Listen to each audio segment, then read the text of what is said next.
Barney Frank has announced that he is planning on marrying his partner.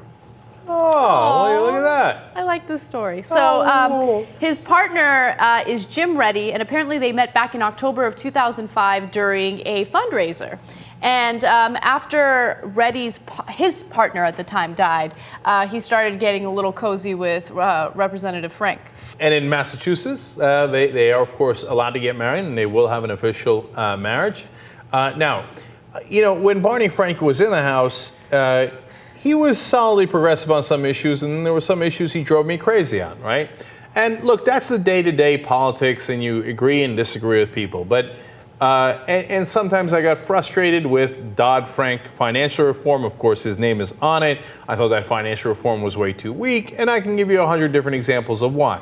But you got to give Barney Frank credit on a couple of fronts here.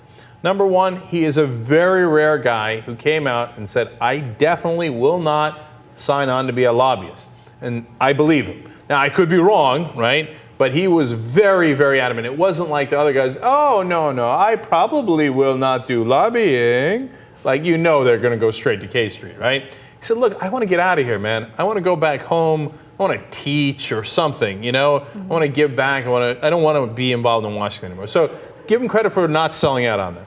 But more importantly, when history looks back at Barney Frank, they're going to see a really important figure. Well, we're in the middle of it now. I don't want you to overlook his importance historically, because he was one of the first politicians in the country to come out and be openly gay. He came out in the 1980s, in the mid-1980s, and that, I think, is one of the most courageous things you could possibly do as a politician, especially in that time period. So I give him a lot of credit for that, definitely. And he would always bring his, significant other to public events. Like, he wasn't trying to hide it or be on the down low about it. He was very, very open. And he said the reason that he did that is because people get more comfortable with the idea of gay couples if they actually see them, right? But if they don't and you hide it, then the polls bear this out, and we've shown this before, that because people don't know anyone that is gay, or they think they don't know anyone who's gay, they're more likely to be anti-gay. If they know someone personally that's gay, have seen the couples, they're much more likely to be in favor of gay rights.